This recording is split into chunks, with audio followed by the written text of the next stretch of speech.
안녕하세요. 반갑습니다. 오늘 방송 진행을 맡은 진행자 김보영입니다. 오늘은 여러분들이 궁금해하실 만한 사업 계획서에 대한 오해와 진실을 밝히는 시간을 가져보도록 하겠습니다. 오늘도 역시나 컨설턴트 분과 함께 하겠습니다. 인사 부탁드리겠습니다. 안녕하세요. 저는 중소기업 경영연구소에서 창업, 비즈니스 모델, 재무 컨설팅을 담당하고 있는 강창랑입니다. 구독, 좋아요. 네, 반갑습니다. 사업 계획서를 꼭 필요할 때 잠깐 한번 쓰고 이렇게 보지 않으시는 분들도 많다라고 해주셨고요. 사업 계획서는 뭐 6개월에 한 번씩 이렇게 점검하는 게 좋다라고 말씀을 해주셨었는데요. 좀 더 구체적으로 좀 살펴보면 좋을 것 같아요. 지금 내 위치를 아는 과정에서 내가 생각하는 우리 기업의 위치와 실제 기업의 위치는 많이 다를 것 같은데 어떤가요? 사실 제일 많이 하는 오해가 네네. 이제 내 위치를 내가 잘 알고 있다라고 생각하는 게 가장 큰 오해입니다. 사실 그렇죠. 뭐 개인도 그렇잖아요. 네네. 나를 제일 잘하는 사람은 내가 아니고요. 네. 내 옆에서 제일 오래 생활하는 사람이에요. 저처럼 이제 결혼한 지 오래된 사람은 오히려 제 배우자가 저보다 저에 대해서 더 잘 알아요. 맞아요. 그럼 내가 말도 안 했는데 내가 어떻게 행동할지 그쵸. 다 알고 일단 내가 말 시작할 때 말하는 어투, 단어 선택하는 거, 그 당시에 분위기 이런 것만 보고서도 아, 저 사람이 지금 화가 나서 나한테 뭔가를 공격을 하려고 하는구나 금방 알거든요. 네네. 근데 나는 몰라요. 나는 맞아요. 합리적으로 화를 내고 있다고 생각하는 네네. 거죠. 이것처럼 네. 기업에서도 자기의 현재 상황에 대해서 기업 대표나 조직원들이 잘 알고 있다고 생각하는 거는 상당히 많은 오해예요. 네. 그래서 저는 이제 이런 부분을 어떻게 해결하시도록 말씀을 드리냐면 네네. 다른 회사 자료를 많이 보시라고 말씀드려요. 그렇겠네요. 다른 네. 회사. 왜냐면 결혼 생활도 잘 하시는 분들은 자기 결혼 생활만 생각하는 게 아니고 다른 사람들이 사는 모습을 보면서 어떤지. 이제 어떻게 개선해야 될지 이런 걸 확인하는 것처럼 네네.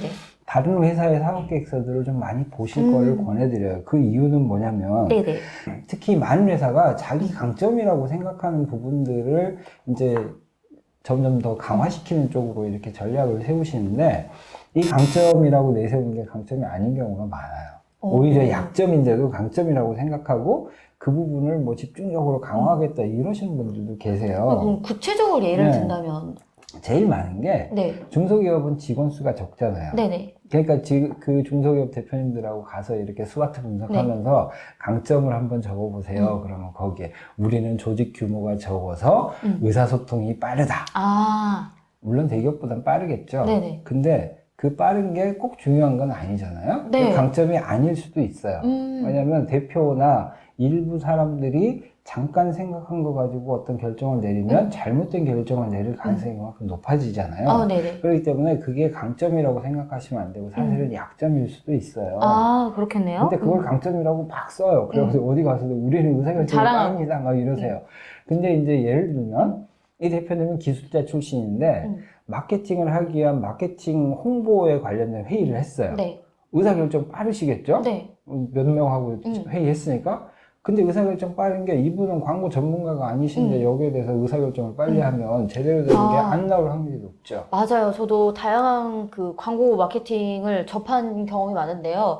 저는 이제 모델 활동도 했었거든요. 그러면 딱 이 사람 여기는 대표님이 공대생인가 보다, 기술자인가 보다 이런 느낌이 오는 광고들이 있어요. 이걸 왜 이렇게 이런 경우인가 봐요. 네. 그래서 다른 회사들이 뭐를 강점으로 내세우는지 네. 이런 부분을 이제 차분히 보면서 아, 이 사람들은 이런 부분을 강점으로 내세울 만한 이유가 있고 네. 아, 그거를 강화시키는 쪽으로 이런 전략을 세웠구나 하면 벤치마킹이 되실 거고요. 네네. 근데 그거보다 더 중요한 게 하나 있어요. 네, 뭔가요? 강점은 뭐 어떻게든 만들면 되는데 네. 대부분 약점을 안 쓰려고 하세요. 아. 우리 일기 남이 보라고 쓰는 게 아니잖아요. 그쵸. 마찬가지로 사업계획서도 네. 내가 누군가에게 제출하기 전까지는 남들이 못 봐요. 음. 그러면 그 안에 솔직하게 써야 돼요. 네. 내 약점이 뭔지. 그리고 그 약점을 어떻게 보완할 것인지 전략이 나와야 되는데 약점조차 쓰지를 않으려고 해요. 우리 약점 없어. 뭐 이게 약점이야? 이건 아니야. 남들도 다 그래. 이러고 그냥 퉁치고 넘어가려고 네네. 해요. 그러니까 개선 방안이 안 나오는 거예요. 그럼 결국은 이 사업계획서상에서 현재 내 상황을 분석하는데 내 강점도 모호하고 잘 몰라. 네. 그다음에 내 약점은 아예 안 드러내. 그럼 전략이 안 나오죠. 그렇죠. 좀 본인이 강점과 약점을 명확하게 조금 보려고 하는 그 마음이 가장 중요한 네. 것 같아요. 약점을 자꾸 이제 외면하려고 하고 덮어놓고 그냥 진행하려고 하고 그런 게 아니라 이제 조금 약점을 드러내는 것에 있어서 우리 대표님들이 너무 이제 부끄러워한다든지 인정하지 않으려고 하시지 않으시고 그걸 자신 있게는 좀 그렇지만 가감 없이 드러나야 할 때는 드러내는 게 더 큰 용기이고 멋진 모습인 것 같습니다. 네, 추가로 하나 더 말씀드리면 저는 이제 이런 서류, 사업계획서 서류들을 심사하는 업무를 많이 했거든요. 네. 결국은 심사관들은 이게 얼마나 합리적이고 네. 자기 분석이 잘 제대로 되어 있는가. 됐는지를 파악하는 거예요. 그게 모양이 좋고 뭐 좋은 말을 썼다고 해서 좋은 게 아니고 네, 네. 아, 이 사람은 강점하고 약점을 분명히 잘 알고 있구나. 이게 사업계획서를 좋게 평가받는 방법이라는 이 부분을 분명히 이해하시면 오. 약점도 솔직하게 드러내야 돼. 이거를 내가 알고 있으니 개선을 이렇게 하겠다가 그 뒤에 맞아요. 붙으면 이제 진짜 좋다는 거예요. 그게 핵심이죠. 나의 약점이, 우리의 기업의 약점이 이런 것이고, 우리는 이렇게 개선해 나갈 방향이 있다라고 이렇게 적어내는 게 훨씬 더 잘 먹힌다라는 말씀이시고요.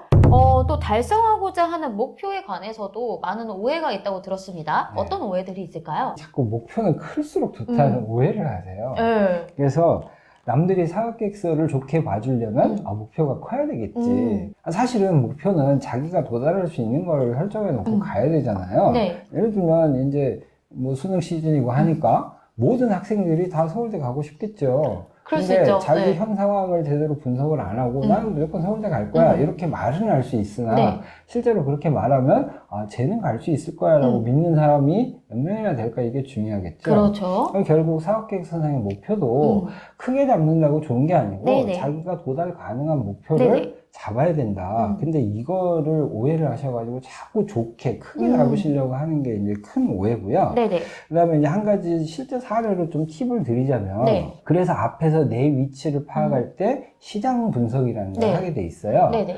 자, 우리나라의 이 분야의 시장 규모가 1조라고 이렇게 추산이 되는데 네. 내가 목표를 5천억을 잡았어요. 네. 그럼 절반이잖아요. 네네. 근데 웬만한 대기업들도요 시장 점유율이 50% 넘어가는 회사가 별로 네. 없거든요. 네. 그러면 이렇게 잡아놓으면 웬만한 심사위원은 아, 이 사람 말도 안 되는 소리 하고 전혀 있네, 모르고 이러죠. 있다라는. 네. 그래서 이 사람은 시장 분석도 안 됐고 네네. 자기도 잘 모른다. 네. 오히려 마이너스가 되는 거예요. 그렇겠네요. 그러면 이제 이럴 때는 어떻게 만들면 되냐면 일단은 그래서 경쟁사도 분석을 해야 돼요. 나하고 비슷한 경쟁사들이 몇 네. 개가 있는데 그중에 네. 메이저가 어떤 정도의 네. 지금 시장 점유율을 네. 갖고 있다. 그러면 이제 여기서 내 전략을 수립을 하는 거예요. 네. 그래서 1차 연도에는, 첫 해에는 네. 내 제품이 메이저들은 이미 큰 자리를 잡고 있는데 나는 좀 부족하니까 여기서 한 5% 정도만 목표로 설정하고 여기서 이제 시장에 진입하는 게 우선이다. 그렇게 짠 다음에 2차 연도에는 이제 시장에 진입했으니까 본격적으로 홍보도 해가면서 이제 구전까지 늘려가지고 이제 한 10%에서 15%로 늘리겠다. 그 다음에는 이제 우리가 어느 정도 자리를 잡았으니까 여기서 제품을 리뉴얼 하든 아니면 경쟁사의 약점을 이제 우리가 조금 더 극복하는 어떤 새로운 제품들을 가지고 이 시장을 한 30% 정도까지 늘리겠다. 이런 네. 식으로 단계적으로 성장하는 모델을 그리면 정말 좋죠. 한 네. 방에 뭐 50% 될 가는 수가 없죠. 경우는 없습니다. 네. 그러니까 우리가 이제 목표를 잡으실 때요. 일단 도달 가능한 현실적인 조금 목표부터 차근차근 그러니까 단계별로 목표를 세워서 나가라는 말씀이신 것 같습니다. 시장 분석도 꼭 필요하시고요. 거기서 또한 경쟁사 분석까지 다 들어가셔야 그 정말 말 그대로 현실성 있는 비즈니스 모델을 그릴 수 있다라는 사업 계획서를 쓸 수 있다라는 말씀입니다. 목표도 적는 것도 그래요. 하지만 이 목표를 달성해 나가는 과정에 있어서도 많은 분들이 오해를 하시거나 착각하고 계신 분들도 많을 것 같아요. 또 이 부분은 또 어떨까요? 네, 여기서 이제 제일 많이 하는 오해가 사실 이 부분에서 가장 큰 문제가 생겨요. 물론 목표를 네네. 잘못 잡았기 때문에 이제 실행할 전략이 안 나오는 것도 있지만 네네.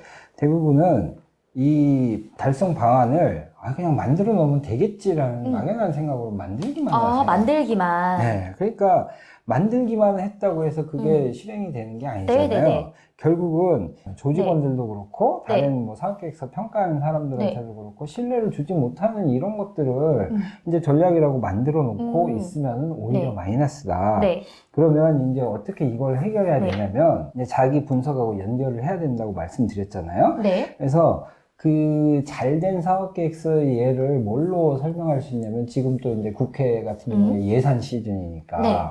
이 예산 정책을 이렇게 내놓으면 이 정책이 잘 됐냐 못 됐냐 평가하는 게 여러 가지 요소가 있잖아요. 네. 그 중에 하나가 정책은 좋은데 예산을 조달할 방법이 없는 거예요. 그런 거를 정책이라고 내놓으면 사실은 뭐 말만 하는 거잖아요. 그쵸. 쓸 데가 없어요. 네, 회사도 똑같아요. 네네. 그러면 내가 전략을 세웠는데 이 전략에 투입된 사람이라든가 인력이라든가 기간이라든가 이런 게 명확하지 않게 그냥 나와 있으면 스스로도 이거는 실행이 쉽지 않은 전략이구나 네네네. 라고 생각하시고 좀 더 디테일하게 고민을 하셔야 된다고 보고요. 이 부분을 잘 할 수 있는 어떤 환경이라든가 네트워크라든가 이런 것들을 미리 준비를 하시는 노력을 같이 하셔야 돼요. 혼자서 하기 힘드시거든요. 네.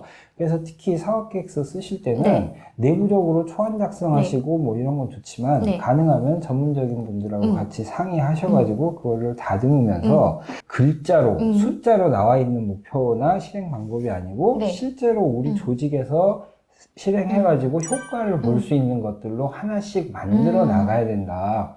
그게 얼마나 구체적이고 좀 치밀하게 만들어졌냐에 따라서 사업계획서에 대한 평가가 달라지고요. 네네. 그 사업계획서를 평가하는 그 점수나 이런 거에 따라서 그 회사의 대출이라든가 네네. 정책자금이라든가 그쵸. 정부 지원금 나오는 규모도 달라질 수 있다는 걸 생각하면 그냥 대충 만드시면 안 된다. 네네. 그리고 앞에서도 말씀드렸지만 네. 한번 만들고 나서 업데이트 안 하시고 그냥 가시면 안 되고 안 된다. 수시로 업데이트 수시로. 하셔야 된다.